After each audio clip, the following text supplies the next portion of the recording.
बिस्मिल्लाहिर्रहमानिर्रहीम। आज हम एक नया यूनिट स्टार्ट करने जा रहे हैं और ये फार्माकोलॉजी का थर्ड सेमेस्टर फार्माकोलॉजी का यूनिट 1 है, यूनिट नंबर 5 है। इससे पहले हमने 4 यूनिट डिस्कस कर ली है और इस यूनिट का नाम है drugs affecting the gastrointestinal system. मतलब ये है कि भाई वो कौन कौन से ड्रग्स है जो जीआईटी का जो पूरा सिस्टम है, mouth, oesophagus, stomach, intestine, small intestine, large intestine, इन तमाम के ऊपर वो कौन कौन से ड्रग्स है जो इनके बीमारी के ऊपर काम करते हैं, इन चीज़ों के हवाले से हम आज डिस्कस करेंगे। ठीक है, ये इस यूनिट के कुछ ऑब्जेक्टिव है और इस यूनिट के ऑब्जेक्टिव की हम थोड़ा सा बात करते हैं। तो इस यूनिट के ऑब्जेक्टिव में ये है discuss the common symptom disorder for the gastrointestinal drugs are use. जो हम गैस्ट्रोइंटेस्टाइनल ड्रग्स यूज़ करते हैं उससे क्या उसके सिम्टम क्या हो सकते हैं, उसके साइड इफ़ेक्ट क्या हो सकते हैं, उस चीज़ के हवाले से बात करेंगे। और ये ड्रग्स किस तरह काम करते हैं, इनका मोड ऑफ एक्शन क्या है, इसका इफ़ेक्ट क्या है, उसके हवाले से बात करेंगे। कौन कौन से ड्रग्स होते हैं इन चीज़ के लिए दी जाती है, गैस्ट्रोइंटेस्टाइनल ड्रग जो भी डिसऑर्डर इनके लिए दी जाती है उनके हवाले से बात करेंगे। और इन जो ड्रग्स हम दे रहे हैं और इन ड्रग्स का एडवर्स रिएक्शन क्या होगा उनके हवाले से भी बात करेंगे। और एक नर्स की क्या रिस्पॉन्सिबिलिटी होगी जब वो एक गैस्ट्रोइंटेस्टाइनल ड्रग्स दे रहा है किसी पेशेंट को, उसकी रिस्पॉन्सिबिलिटी क्या होगी। तो इन तमाम हवाले से हम आज बात करेंगे। अच्छा, ये इंट्रोडक्शन है। इंट्रोडक्शन सिंपल सी बात है कि most of the GI disorder are related with motility. देखो, मोटिलिटी कहते हैं जो इंटेस्टाइन और इनका जो मूवमेंट होता है ना, एसोफेगस, स्टमक का, और ये इंटेस्टाइन की जो मूवमेंट होती है, मोटिलिटी, ये तमाम चीज़ें डिपेंड होती है। जो भी डिसऑर्डर है वो इन पूरी जीआईटी के मोटिलिटी के ऊपर डिपेंड होता है। अगर फॉर एग्जांपल आप मान लें, ठीक है, आप एज एज्यूम करें कि भाई एक बंदा है जो नॉर्मल बंदा है, उसकी जो जीआईटी की मोटिलिटी है वो बिल्कुल नॉर्मल है। वो जब उसकी जीआईटी की मोटिलिटी नॉर्मल होगी तो वो जो भी खुराक खाएगा वो इजीली वो उसको रिसीव भी करेगा, इजीली मूवमेंट भी होगी, इजीली वो डाइजेस्ट भी होगा और इजीली वो एक्सक्रीट आउट भी होगा, क्योंकि वो मोटिलिटी नॉर्मल है। अगर अब ये आप बताएं कि भाई एक दूसरा बंदा है जिसकी मोटिलिटी नहीं है सही से, उससे क्या होगा भाई, उसको कॉन्स्टिपेशन भी होगा, खुराक अगर वो खाएगा बाहर नहीं निकलेगा, प्रॉपर मोटिलिटी नहीं होगी, पेरिस्टालसिस मूवमेंट प्रॉपर नहीं होगा तो कॉन्स्टिपेशन होगा। आप कॉन्स्टिपेशन की वजह से पेन भी हो सकता है, उसको वोमिटिंग भी हो सकती है। तो ये तमाम जो डिसऑर्डर वगैरह होते हैं तो ये मोटिलिटी के ऊपर डिपेंडेंट करते हैं। ठीक है, non specific treatment of GIT disorder में भी यूज़फुल बाय। देखो, कुछ होते हैं कुछ नॉन स्पेसिफिक ट्रीटमेंट होता है किसी ऐसा, मतलब ये नहीं है कि अभी एक शख्स है जिसका सिर्फ स्टमक के अंदर एसिडिटी है, मैंने सिर्फ उसको स्टमक की एसिडिटी को कवर करने के लिए मेडिसिन दी, या फॉर एग्जांपल उसको एब्डोमिनल पेन, उसको मैंने एब्डोमिनल पेन को इंटेस्टाइन के अंदर जो पेन वगैरह उनको पेन क्लियर दे दिया ताकि उसका पेन क्लियर हो जाए। इसमें सिर्फ स्पेसिफिक किसी चीज़ के लिए नहीं, नॉन स्पेसिफिक ट्रीटमेंट की बात हो रही है। अगर फॉर एग्जांपल कोई शख्स जीआईटी डिसऑर्डर के साथ है तो उसको नॉन स्पेसिफिक ट्रीटमेंट के ज़रिए कैसे उसकी जीआईटी को प्रॉब्लम को ठीक कर सकते हैं। मिसाल के तौर पर उसको हमने क्या किया, उसको हमने फ्लूइड दिया, इलेक्ट्रोलाइट बैलेंस चेक किया। ठीक है, अगर उसको डिहाइड्रेट है तो उसको हमने फ्लूइड वगैरह दिया। ठीक है, अगर वो मतलब इलेक्ट्रोलाइट इम्बैलेंस है उसको सोडियम पोटाशियम क्लोराइड जिस इलेक्ट्रोलाइट की ज़रूरत है वो बैलेंस करा दिया। कोई स्पेसिफिक एक काम के ऊपर तुम्हारा फोकस नहीं है ना, मुख्तलिफ चीज़ें करें। या अगर किसी पेशेंट की जो मोटिलिटी बहुत ज़्यादा फास्ट है, उसकी जीआईटी को हमने रेस्ट दिया, उसको पेशेंट को इनप्योरा का नथिंग पर ओरल उससे कोई चीज़ नहीं खिलाई, जीआईटी को रेस्ट दिया ताकि जीआईटी जो नॉर्मल कंडीशन की तरफ आ जाए। तो डाइट मॉडिफिकेशन दी, अगर फॉर एग्जांपल डाइट के हवाले से हमने उसको पेशेंट को इंफॉर्मेशन दी, डाइट मॉडिफिकेशन के हवाले से बात की कि भाई आपने क्या करना। अगर फॉर एग्जांपल एक बंदा जिसको कॉन्स्टिपेशन ज़्यादा होती है, हमने उसको ये डाइट मॉडिफिकेशन दी कि भाई आप हाई फाइबर डाइट खाएँ, मतलब वेजिटेबल्स खाएँ, सब्जियां वगैरह खाएँ। ठीक है, provide the nutritional support, provision of the nutritional support, और जिस न्यूट्रिशन की ज़रूरत है उसको न्यूट्रिशनल सपोर्ट दो। Elevate of the visceral pain, अगर फॉर एग्जांपल अगर किसी को इंटरनल ऑर्गन में कहीं पे पेन हो तो एलिवेशन, तो ताकि उसको एलिवेशन करो ताकि उसको उस पेन के लिए, या फॉर एग्जांपल एनाल्जेसिक वगैरह दे दो। एलिवेट करो कि भाई उसको दर्द है या कोई तकलीफ़ है तो उसके लिए आपने पेन वगैरह के लिए टेबलेट वगैरह लिख कर दे दी। जैसे इंटेस्टाइन के अंदर स्पाज़म है तो एंटी स्पाज़मोटिक ड्रग्स दे दी। तो ये एक स्पेसिफिक चीज़ की बात नहीं हो रही, बहुत सारी चीज़ों की बात होगी, नॉन स्पेसिफिक ट्रीटमेंट। ठीक है, अच्छा जी, अब ये जीआईटी के रिलेटेड डिसऑर्डर कौन कौन से हो सकते हैं? इन एपेटाइट्स मतलब भूख का ना लगना। फिर इसके लिए हम क्या करेंगे, ऐसे ड्रग्स देंगे जो एपेटाइट स्टिमुलेट, जो क्या करते हैं हमारे भूख के रिसेप्टर को स्टिमुलेट करें ताकि हमें भूख वगैरह लगे, ठीक है। और इसके दूसरा एसिडिटी, अगर किसी को एसिडिटी का प्रॉब्लम हो तो उसको एंटी एसिड दे दिया ताकि एसिडिटी नॉर्मल हो जाए। अगर किसी को डाइजेशन का प्रॉब्लम हो तो उसको डाइजेस्टेंट ड्रग्स दे दिए ताकि उसकी डाइजेशन नॉर्मल हो जाए, ठीक है। अच्छा, फिर यहाँ पर देखो वोमिटिंग, उसके लिए हमने ऐसे एंटी इमेटिक्स ड्रग्स दे दिए ताकि उसको वोमिटिंग जो है इमेसिस वो कम हो जाए। अगर किसी को कॉन्स्टिपेशन है तो उसको लेक्सेटिव दे दिए ताकि उसके लेक्सेटिव ड्रग्स देने की वजह से उसकी कॉन्स्टिपेशन कवर हो जाए। डायरिया है तो एंटी डायरियल ड्रग्स दे दिया, या कोई अदर कोई मसला है तो उसके लिए डिफरेंट ड्रग्स वगैरह दे दिए, ठीक है। अच्छा, वन बाय वन हम यहाँ पर डिस्कस करेंगे इन चीज़ों के हवाले से। वे drugs affecting the GIT secretion, ये कुछ ड्रग्स है, ये क्या करते हैं हमारे जीआई के अंदर जो सिक्रीशन होती है उनके ऊपर असरअंदाज होते हैं, ठीक है। With there are 5 types of the drugs that affect the gastric acid secretion and are useful for the treatment for the peptic ulcer. जहन में नशी रखना, देखो गैस्ट्रिक एसिड की बात हो रही है। गैस्ट्रिक एसिड कहाँ पर होता है? स्टमक के अंदर होता है। यहाँ पर एसिड 5 किस्म के, अगर किसी पेशेंट को एसिडिटी का प्रॉब्लम हो, उसके स्टमक बहुत ज़्यादा एसिडिक इन नेचर हो जाता है, और पेराइटल सेल जो होते हैं वो हाइड्रोक्लोरिक एसिड को ज़्यादा प्रोड्यूस करते हैं, तो उसकी कवर करने के लिए, उसको नॉर्मलाइज करने के लिए क्या किया जाता है? 5 किस्म के ड्रग्स दिए जाते हैं जो आमतौर पर पेप्टिक अल्सर में ये दिए जाते हैं, ठीक है। 5 किस्म के ड्रग्स यहाँ पर लिखे, एक हिस्टामिन, ठीक है, हिस्टामिन H2 रिसेप्टर, ठीक है। और दूसरा है proton antacid, proton pump inhibitor, mucosal protectant और प्रोस्टाग्लैंडिन एनालॉग्स। अभी इन वन बाय वन इन तमाम की हम बात करें, 5 किस्म के ऐसे ड्रग्स जो होते हैं जो क्या कहते हैं, ये अफेक्ट करते हैं, किस चीज़ के ऊपर अफेक्ट करते हैं? ये अफेक्ट करते हैं गैस्ट्रिक एसिड की सिक्रीशन के ऊपर। और हम इसको इनमें से ड्रग्स को डिपेंड अबाउट पेशेंट के ऊपर देखते हैं, उनको कौन सी चीज़ की ज़रूरत है, तो उसके हवाले से फिर हम उसको वो मेडिकेशन देते हैं। अच्छा, फिर ये कह रहे हैं कि ये जो ड्रग्स है पेप्टिक अल्सर के लिए भी इस्तेमाल होती है, ठीक है। अब ये जितने भी ड्रग्स है, चाहे वो हिस्टामिन है, एंटीसिड है, प्रोटॉन पम्प इनहिबिटर है, म्यूकोसेल है, प्रोस्टाग्लैंडिन है, इनको वन बाय वन को नीचे डिटेल में एक्सप्लेन किया है। अभी हम वन बाय वन कंप्लीट देखेंगे कि भाई कौन सा ड्रग्स कैसे काम करता है, उसका मोड ऑफ एक्शन क्या है, उसके एडवर्स इफेक्ट क्या है, किसको दे सकते हैं, किसको नहीं दे सकते, वन बाय वन हम डिस्कस करेंगे। सबसे पहले histamine examination point of view से बड़ा इंपॉर्टेंट है, ठीक है। हिस्टामिन H2 रिसेप्टर एंटागोनिस्ट की बात करो, हिस्टामिन H2 एंटागोनिस्ट। देखो पहले हिस्टामिन की बात ज़हन में रखना। हिस्टामिन क्या है? बेसिकली ये हिस्टामिन एक केमिकल्स होता है, ये क्या करता है हमारे जो स्टमक के अंदर जो पैराइटल सेल्स होते हैं उनको स्टिमुलेट करता है कि भाई आप क्या करें, ज़्यादा से ज़्यादा HCl की प्रोडक्शन करें ताकि स्टमक जो है एसिडिक नेचर हो जाए। जब खुराक हमारे स्टमक में चला जाता है ना, तो उसको डाइजेस्ट करने के लिए, उसको वो करने के लिए, तो फिर ये हिस्टामिन क्या करते हैं, पैराइटल सेल को स्टिमुलेट करते हैं कि भाई आप क्या करें, HCl की प्रोडक्शन को बढ़ा दें ताकि वो एसिडिक, बहुत ज़्यादा स्टमक एसिडिक नेचर हो जाता है और वो चीज़ों को डाइजेस्ट करता है। लेकिन अगर किसी इंसान को ऐसा मसला हो कि भाई उसको मतलब उसको जो स्टमक है बेतहाशा एसिडिक इन नेचर हो जाए और उसकी वजह से वो अल्सर वगैरह का जो है, स्टमक की लाइनिंग डैमेज हो जाए, तो उस पेशेंट को फिर उसको तकलीफ़ भी होती है, तो उसको हम ऐसी मेडिकेशन देते हैं ताकि वो जाके जो पैराइटल सेल को स्टिमुलेट करना रोक दे ताकि वो एसिड की प्रोडक्शन ना करे, तो उसके लिए हम फिर हिस्टामिन देते हैं, ठीक है। हिस्टामिन क्या, अभी ये आगे मैं समझाता हूँ उसका mechanism of action. Histamine H2 receptor blocker, this drugs block the release of the hydrochloric acid in the stomach in the response of gastrin, ठीक है। ये क्या करते हैं, ये ड्रग्स इसलिए देते हैं ताकि ये क्या करें, जो HCl होता है, हाइड्रोक्लोरिक एसिड है, उसकी जो रिलीज़ है वो कम हो जाए इन स्टमक के अंदर रिस्पॉन्स टू द गैस्ट्रिन। जब इसकी वो कम हो जाती है ना, गैस्ट्रिक एसिड जब कम हो जाता है तो उसके नतीजे में गैस्ट्रिन जो है, ये हार्मोन ये भी कम हो जाता है। अभी गैस्ट्रिन के हवाले से मैं अभी आगे समझाता हूँ ताकि आप लोगों का कॉन्सेप्ट क्लियर हो जाए। इस हिस्टामिन के आगे फिर और भी आपको कॉन्सेप्ट क्लियर हो जाएगा, ठीक है। अभी यहाँ पर जहन में रखना।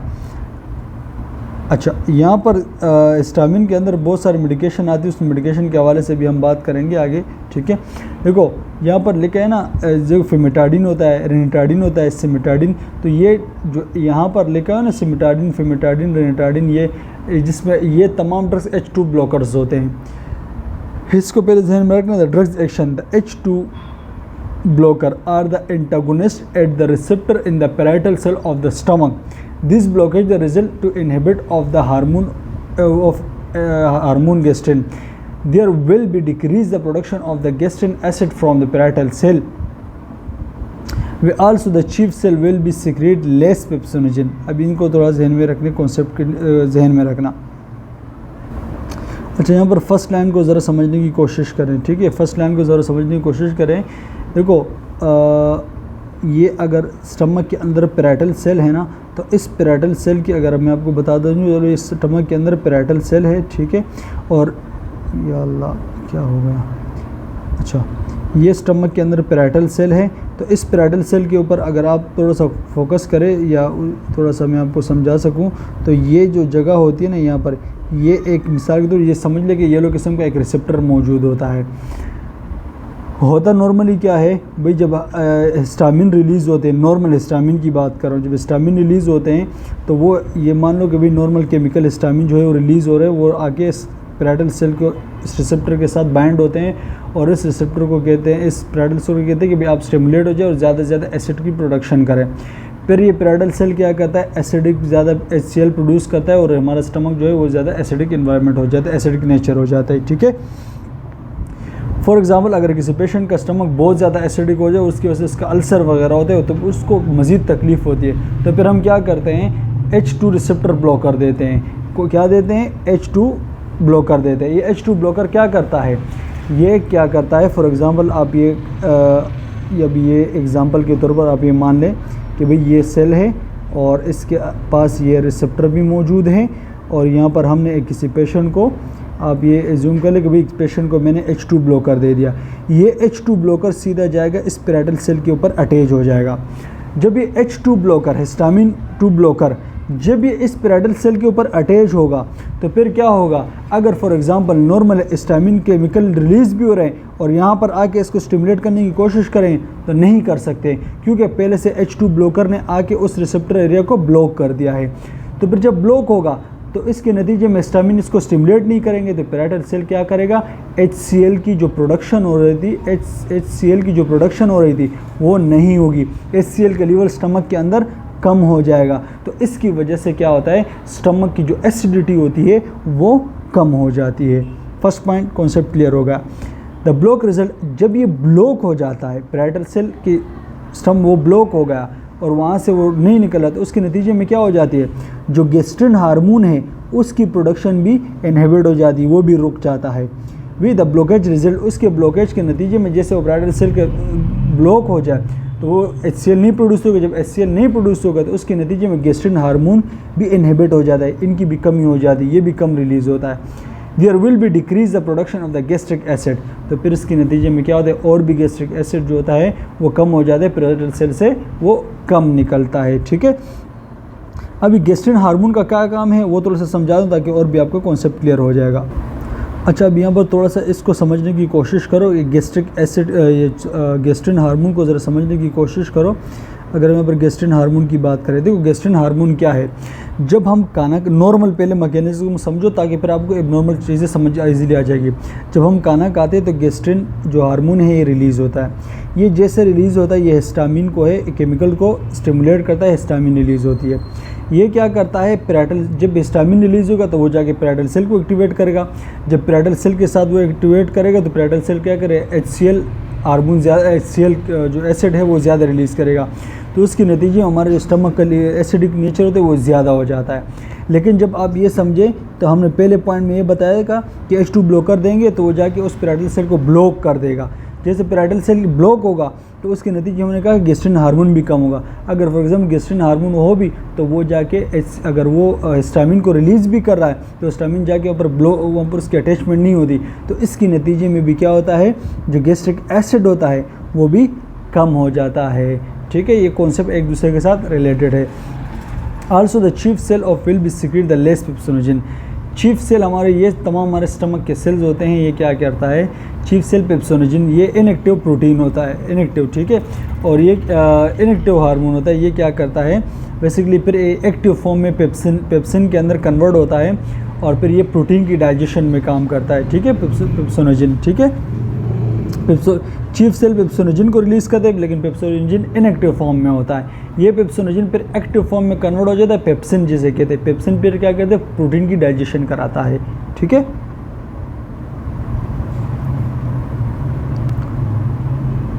अच्छा, थेरेपेटिक यूज़ की बात हो रही है, तो ये हम किस लिए देते हैं, H2 ब्लॉकर हमने बात की, अभी हम किस लिए देते हैं, मैकेनिज्म एक्शन को हमने काफ़ी डिटेल से समझा, लेकिन यहाँ पर ये किस लिए देते हैं, ये short term treatment of the active duodenal ulcer के लिए भी दिया जाता है H2 ब्लॉकर, और गैस्ट्रिक अल्सर के लिए भी दिया जाता है, क्योंकि ड्यूडेनल अल्सर हो या गैस्ट्रिक अल्सर हो, दोनों कंडीशन में एसिड ज़्यादा प्रोड्यूस होगा तो उसकी तकलीफ और लाइनिंग मज़ीद डैमेज होगी, मज़ीद नुकसान पहुँच जाएगा। ये इसलिए दिया जाता है ताकि एसिड की प्रोडक्शन है वो कम हो। Treatment of the hyper security condition like of the Zollinger Ellison syndrome, ये एक ऐसी कंडीशन होती है ना, इसमें क्या होता है कि एसिडिक बहुत ज़्यादा की तादाद में जो होता है वो एसिड रिलीज़ होता है, ठीक है। ये एक ऐसी कंडीशन होती है जिसमें हाइपर सिक्योरिटी कंडीशन होती है। एसिड जो होता है वो बहुत तहाशा, मतलब नॉर्मल लेवल से भी बहुत ज़्यादा की तादाद में सिक्रेट होता है, तो उस कंडीशन को हम क्या कहते हैं, ज़िलिंगर एलिसन सिंड्रोम कहा जाता है। एग्जामिनेशन पॉइंट ऑफ व्यू से बड़ा इंपॉर्टेंट है, ठीक है। तो उस कंडीशन में भी H2 ब्लॉकर दिया जाता है ताकि एसिड की प्रोडक्शन कम कर सके। अच्छा, prevention of the stress induce the ulcer and acute GI bleeding. ये बाज़ औक़ात ऐसे होता है कि स्ट्रेस की वजह से क्या हो सकता है कि भाई ये अल्सर वगैरह भी होता है और ये जो ब्लीडिंग वगैरह भी होती है, ताकि उस कंडीशन में भी दी जाता है ताकि वो एसिड की प्रोडक्शन है वो कम हो सके।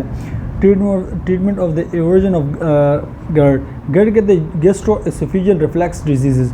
बाज़ औक़ात ऐसा होता है कि स्टमक का जो कंटेंट होता है ना, वो पानी वो एकदम एसोफेगस की लाइनिंग में आ जाती है, फिर वो जलन वगैरह होती है, तो उसको गैस्ट्रोएसोफेजियल रिफ्लक्स डिजीज़ कहा जाता है। तो इस कंडीशन में भी इसको दिया जा सकता है। Relief of the symptom heart burn and acidic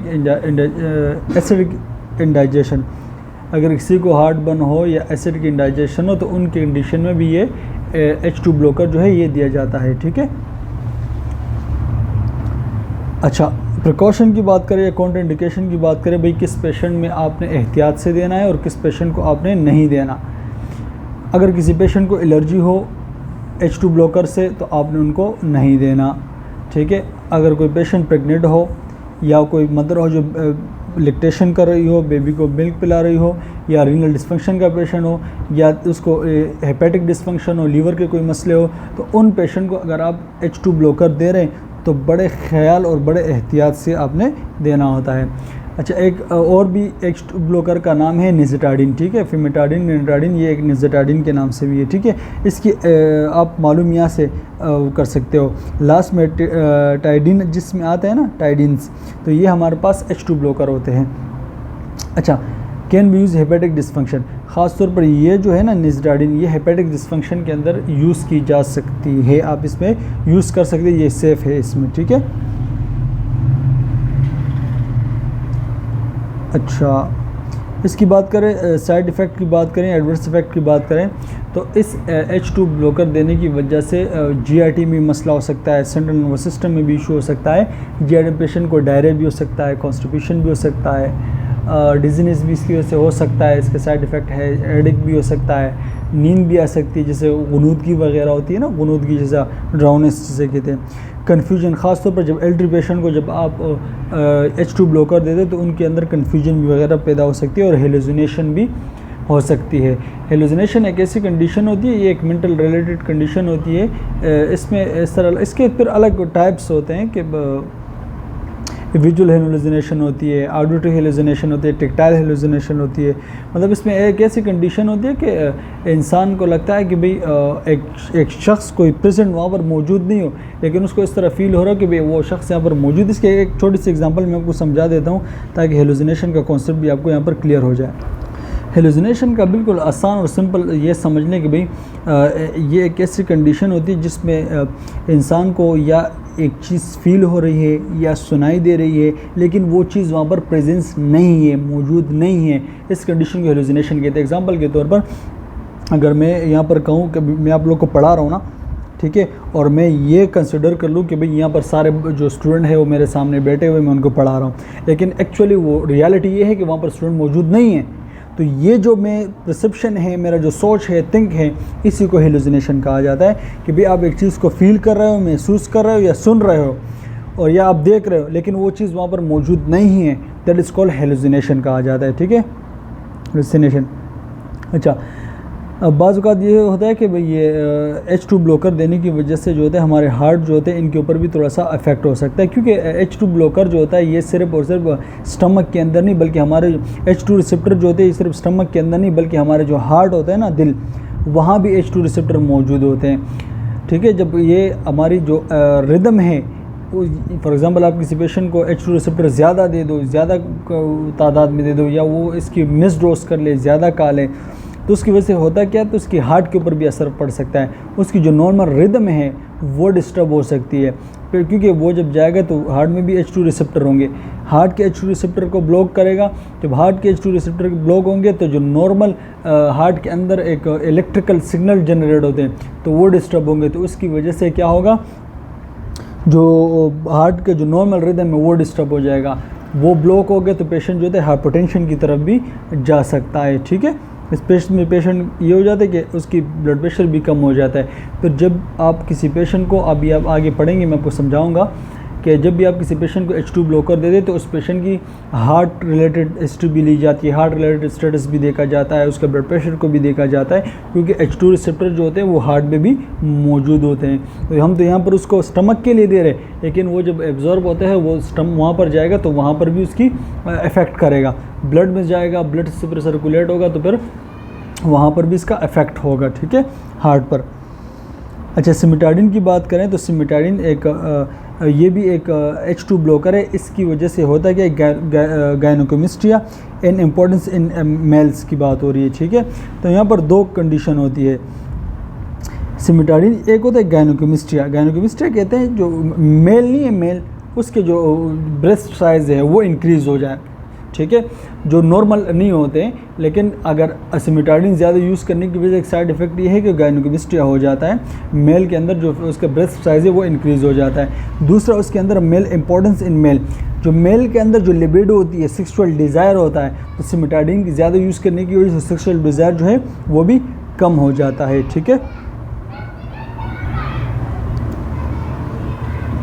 अच्छा, ड्रग्स इंट्रैक्शन की बात हो रही है। देखो सिंपल सी बात है कि भाई आप लोगों ने अगर सिमिटाडिन के जो ड्रग्स दे, H2 ब्लॉकर के अंदर सिमिटाडिन आता है, फेमोटाडिन आता है, रेनिटाडिन आता है, और अच्छा ये चीज़ें आती है, ठीक है, और एक निज़ेटाडिन के नाम से, ठीक है। अच्छा, हमने कहा कि भाई डॉक्टर ये स्लाइड ये बता रही कि भाई इन ड्रग्स को आप किसी और दूसरे ड्रग्स के साथ नहीं देना, क्योंकि जब एक दूसरे किस्म के ड्रग्स आपस में इंट्रैक्शन करते हैं तो इनकी वजह से क्या होता है, एक दूसरे ड्रग्स की जो इफ़ेक्ट है वो कम हो जाती है, ड्रग्स इंट्रैक्शन। देखो cimetidine, famotidine, ranitidine are metabolize in the liver. ये कहाँ पर मेटाबोलाइज होते हैं, लीवर के अंदर। They can cause a slowing of excretion of the other drugs leading to the their increase the concentration. For example, एक आसान से एग्जाम्पल, मैं एग्जाम्पल बता रहा हूँ, ठीक है। आपने एक पेशेंट है, उसको आपने सिमिटाडिन दे दिया, ठीक है, आपने उसको क्या दे दिया भाई, सिमिटाडिन ड्रग्स दे दिया, प्लस सिमिटाडिन के साथ आपने उसको एक और एंटीबायोटिक दे दी, आपने उसको एमोक्सिल किप्सोल दे दिया, ठीक है। एक आपने सिमिटाडिन दे दिया प्लस, और एक आपने उसको एमोक्सिल किप्सोल दे दिया। भाई ये दोनों जाएंगे लीवर में, जब ये दोनों लीवर में जाएंगे, लीवर के अंदर इसकी मेटाबॉलिज्म होगी, तो ये सिमिटाडिन क्या करेगा, इसकी जो एब्जॉर्प्शन है, इसकी सिक्रीशन है, उसको इसके टाइम को स्लो कर देगा। फॉर एग्ज़ाम्पल, अगर ये एमोक्सिल जो है वो 3 घंटे में बॉडी से मतलब बाहर निकलना चाहिए, तो सिमिटाडिन के साथ जब देंगे तो इसको 3 से 6 घंटे भी लग सकते हैं बॉडी से बाहर निकलने के लिए, एक्सक्रीट आउट होने के लिए। तो सिमिटाडिन इसकी एक्सक्रीशन को स्लो कर देगा, कम कर देगा। तो इसकी वजह से तो फिर ये ब्लड के अंदर ज़्यादा सर्कुलेट होंगे, तो इसकी कंसंट्रेशन जो है वो क्या होगी, ब्लड के अंदर इंक्रीज़ हो जाएगी, क्या होगी, ब्लड के अंदर दूसरे ड्रग्स की कंसंट्रेशन इंक्रीज़ हो जाएगी। तो इसलिए कहा जाता है कि सिमेटाडिन, फेमेटाडिन इन चीज़ों को बाकी ड्रग्स के साथ एक साथ ना दिया जाए। अच्छा, H2 ब्लॉकर। अच्छा, फिर क्या है ड्रग्स इंट्रैक्शन। अभी ये कह रहे कि भाई इस H2 ब्लॉकर जो हमने ऊपर सिमेटाडिन, फेमेटाडिन, निटाडिन की बात की, तो इनको इन ड्रग्स के साथ आपने नहीं देने। This drugs can interact with cimetidine. ये जो ड्रग्स होते हैं ये जो एंटीकोगुलेंट ड्रग्स जैसे फिनाइटोइन ड्रग्स, फिनाइटोइन और अल्कोहल और एंटी डिप्रेशन ड्रग्स, तो ये चारों किस्म के ड्रग्स जो होते हैं, अगर आप इसको सिमेटाडिन के साथ देंगे तो ये सिमेटाडिन क्या करेगा, इन चारों ड्रग्स की कंसंट्रेशन को स्लो एक्सक्रीट आउट करेगा। और इनकी कंसंट्रेशन जब ये स्लो एक्सक्रीट होंगे, ज़्यादातर बॉडी के अंदर रहेंगे तो ब्लड के अंदर सर्कुलेट करेंगे तो और नुकसान पहुंचा सकते हैं। तो इसकी वजह से आप लोगों ने नहीं देने, ठीक है।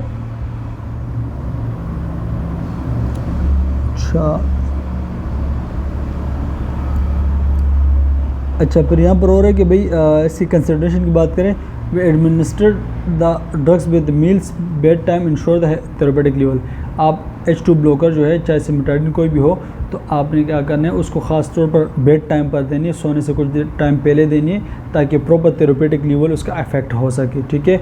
1 आवर आफ्टर द एंटीसिड।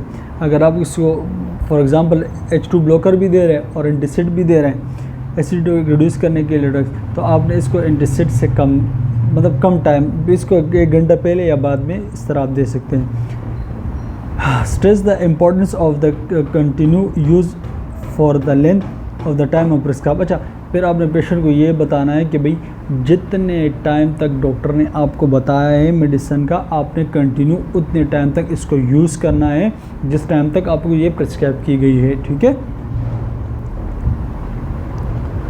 अगर आप किसी पेशेंट को H2 ब्लॉकर दे रहे हैं तो उसको किस तरह आप मॉनिटर करेंगे। Monitor the cardiovascular status specially if the drugs are given IV। मैंने पहले बताया ना कि भाई अगर फॉर एग्जांपल आप किसी पेशेंट को जो H2 ब्लॉकर IV फॉर्म में दे रहे हैं, तो आपने क्या करना है, पेशेंट की कार्डियोवास्कुलर स्टेटस को लाजमन देखना है, क्योंकि जब IV देंगे तो ये क्या करेंगे, H2 ब्लॉकर क्या करेंगे ब्लड के थ्रू, तो ब्लड सीधा कहाँ जाएगा, हार्ट में जाएगा। हार्ट में भी H2 ब्लॉकर है, वहाँ पर उस पर H2 रिसेप्टर को ब्लॉक कर देगा। H2 रिसेप्टर हार्ट में ब्लॉक होंगे तो हार्ट की रिदम डिस्टर्ब हो सकती है, पेशेंट हाइपोटेंशन में जा सकता है। तो हार्ट के कार्डियोवास्कुलर स्टेटस भी आपने देखना है, ठीक है। अच्छा, warn the patient of the potential problem of increased drugs concentration if the H2 blocker are used with other drugs OTC, advise the consultant first। देखो सिंपल सी बात है कि भाई आपने दूसरे ड्रग्स के साथ, इनको ओवर द काउंटर ड्रग्स के साथ नहीं इस्तेमाल करना। कोई मसला हो तो डॉक्टर से आपने एडवाइस लेनी है फर्स्ट, फिर आपने इसको बाकी ड्रग्स के साथ इसको इस्तेमाल करना है, ठीक है।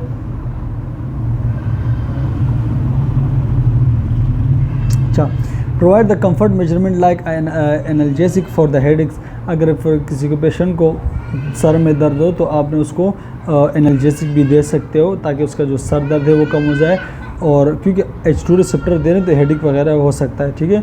तो आपने क्या करना है, उस दर्द के लिए आपने उसको एनाल्जेसिक पेन किलर देनी है, ठीक है। अगर फॉर एग्जाम्पल पेशेंट को चक्कर वगैरह आते हैं, नींद वगैरह आती है, तो उसको एक चलने में मसला हो रहा है, मतलब चक्कर आ रहा है, तो आपने क्या करना है, असिस्टेंट विद इम्बोलेशन, किसी को साथ उसके साथ देना है, ताकि वो अगर वो मूवमेंट भी करता है तो एक जगह से दूसरी जगह जाते हैं तो साथ कोई ना कोई असिस्टेंस मौजूद हो।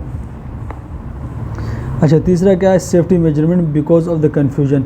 अगर फॉर एग्जांपल कोई कन्फ्यूजन वगैरह हो, उसको चक्कर वगैरह है, डिजीनेस वगैरह हो, तो उसको क्या करना है, एक सेफ्टी मेजरमेंट देना है, ताकि वो गिर ना जाए, चोट ना लग जाए, ठीक है।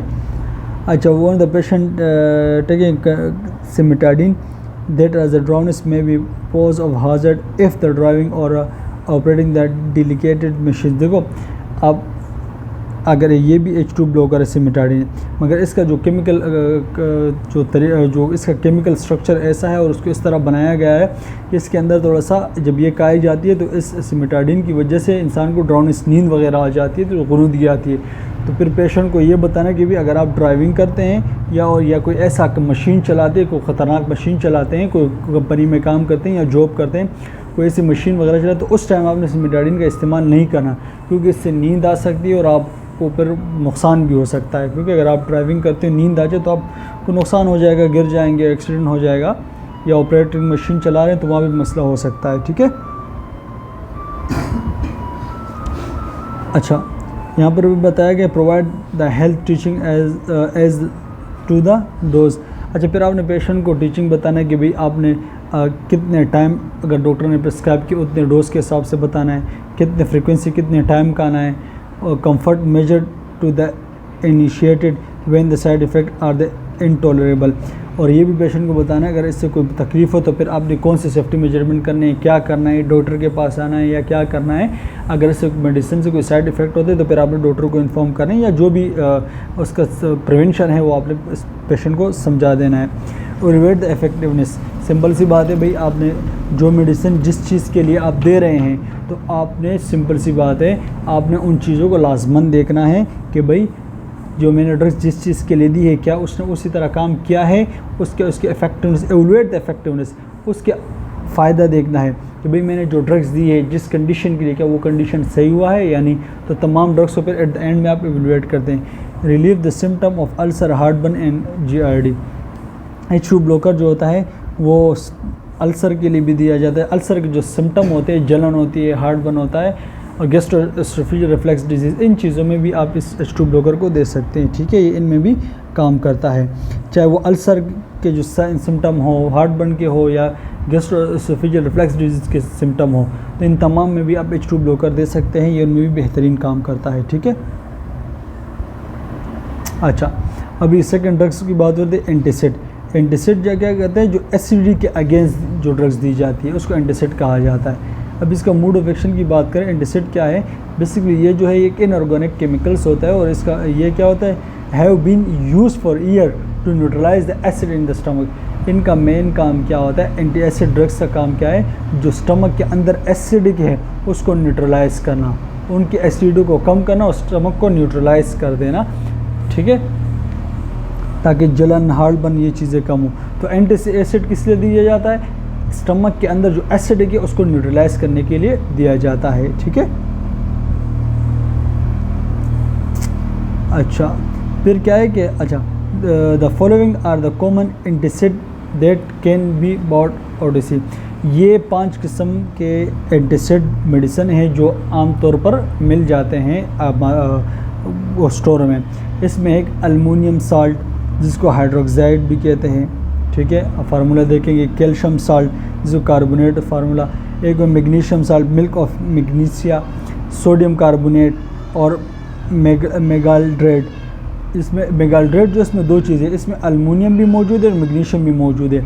अल्मोनियम और मैग्नीशियम, अल्मोनियम और प्लस मैग्नीशियम, इन दोनों को कंबाइन करके भी एक मेडिसिन बनाई, ये भी एंटीसिड है। इन दोनों कम्बिनेशन की बनाकर एक ड्रग्स बनाई जिसको मेगाल्ड्रेट कहा जाता है। तो ये तमाम वो एंटीसिड ड्रग्स है जो एसिड को रिड्यूस करने के लिए, स्टमक के एसिड को न्यूट्रलाइज करने के लिए दिया जाता है। ठीक है, अगर स्टमक बहुत ज़्यादा एसिडिक इन नेचर हो तो उसके लिए दिया जाता है। अच्छा, एंटीसिड की बात करें, this drugs are taken orally and act as ये ड्रग जो है, ये एंटीसिड जो ड्रग्स है ये ओरली इस्तेमाल किया जाता है। ठीक है, और ये हमारे लोकल स्टमक के अंदर ये काम करते हैं, एसिड को कम करने का काम करते हैं। ठीक है, अच्छा, फिर क्या, this agent act to neutralize the acidic pH in the stomach. ये क्या करते हैं, हमारे स्टमक के अंदर जो एसिडिक इन्वायरमेंट होता है, एसिडिक pH होता है, उसको न्यूट्रलाइज कर देता है। ठीक है, न्यूट्रल कर देता है। अच्छा, they do not affect of the rate of gastric acid. ये बड़ा इंपॉर्टेंट पॉइंट है कि एंटी एसिड जो ड्रग्स है ये सिर्फ और सिर्फ जो स्टमक के अंदर जो मौजूदा एसिड है उसको न्यूट्रलाइज करता है, ये गैस्ट्रिक एसिड की सिक्रीशन को रोकता नहीं है। ठीक है, H2 रिसेप्टर क्या कर रहा था, एसिडिक की सिक्रीशन को रोक रहा था, लेकिन ये सिक्रीशन को नहीं रोकता। ये एंटीसिड्स जो एसिडिक नेचर है एनवायरनमेंट उसी को कम करता है, न्यूट्रलाइज करता है, मज़ीद एसिडिक को रोकता, मज़ीद HCl को प्रोड्यूस करने से नहीं रोकता। ठीक है,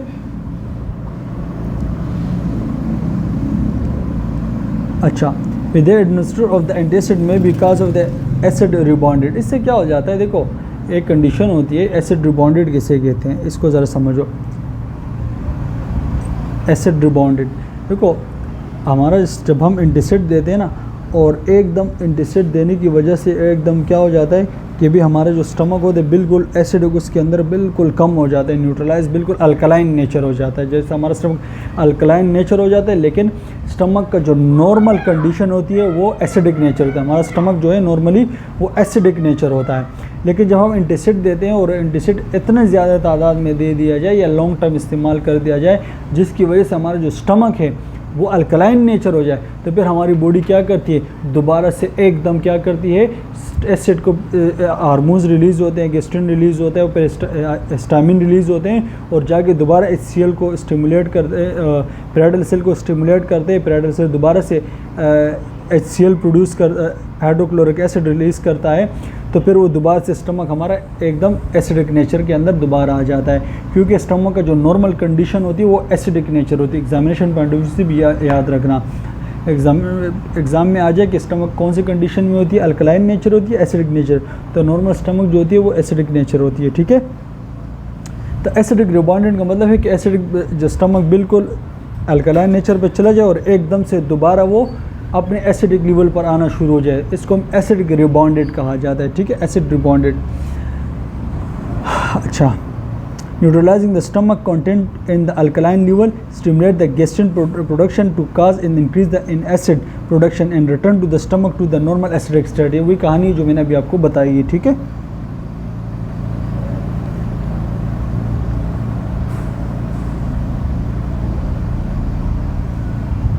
अच्छा, सिम्टम रिलीफ ये किस लिए दिया जाता है, एंटासिड अपसेट स्टमक के लिए दिया जाता है।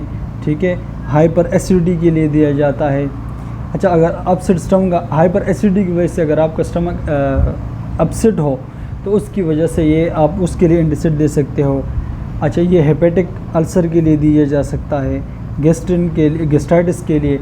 ठीक है, स्टमक के इन्फ्लेमेशन के लिए, एसोफेजाइटिस के लिए, जो एसोफेगस के इन्फ्लेमेशन के लिए दिया सकता है। हाइटल हर्निया में दी जा सकती है। हाइटल हर्निया एक ऐसी कंडीशन होती है जब स्टमक का जो अपर पार्ट होता है वो डायफ्राम को क्रॉस करके ऊपर के सीने की तरफ आ जाए, तो उसको हाइटल हर्निया कहा जाता है। ठीक है, नॉर्मल जो डायफ्राम होता है उसको ऊपर आने नहीं देता, लेकिन जब डायफ्राम कमज़ोर हो जाए तो उसकी वजह से वो स्टमक का थोड़ा सा पार्ट जो है वो डायफ्राम को से निकल कर बाहर ऊपर स्टमक की तरफ आ जाए, ऊपर चेस्ट की तरफ आ जाए, तो इसको हम हाइटल हर्निया कहते हैं। तो इसकी वजह से जो होती है नॉर्मल स्टमक की जो कंडीशन होती है वो चेंज हो जाती है, उसका जो नॉर्मल एनवायरनमेंट चेंज होता है, फूड इतना डाइजेस्ट नहीं होता, तो स्लोली डाइजेस्ट होता है, तो उसकी वजह से भी एसिडिक बनना शुरू हो जाता है। तो हाइटल हर्निया में भी आप एंटासिड दे सकते हो। Specially use of the Amphojel aluminium hydroxide to bind the phosphate. देखो दो चीज़ें हैं, फॉस्फेट जो होता है ये फॉस्फेट पहले क्या है, फॉस्फेट को समझो। फॉस्फेट एक ऐसी केमिकल है, ऐसी चीज़ है, ऐसा मिनरल है। ठीक है, फॉस्फेट एक ऐसा मिनरल है जो हमारे बोन को मजबूत बनाने में काम करता है, टीथ को मजबूत बनाने में काम करता है। ठीक है, और इसका एक नॉर्मल अपना लेवल होता है हमारे उसके अंदर, और ये फॉस्फेट जो होते हैं फिर किडनी जो होते हैं बाहर निकालती है, मतलब जो हमारी बॉडी से बाहर निकालती है फॉस्फेट। जितने यूज़ हो रहा है वो यूज़ हो जाता है, बाकी फॉस्फेट जो है वो बॉडी से बाहर निकालता है। लेकिन अगर फॉर एग्जांपल एक पेशेंट हो, ठीक है, उसकी किडनी ख़राब हो, जब किडनी ख़राब होती है तो फॉस्फेट जब हम खुराक से खाना वगैरह खाते हैं तो उसके अंदर जो फॉस्फेट होता है, तो फिर किडनी क्या करती है, उस फॉस्फेट को तो बाहर नहीं निकाल सकती।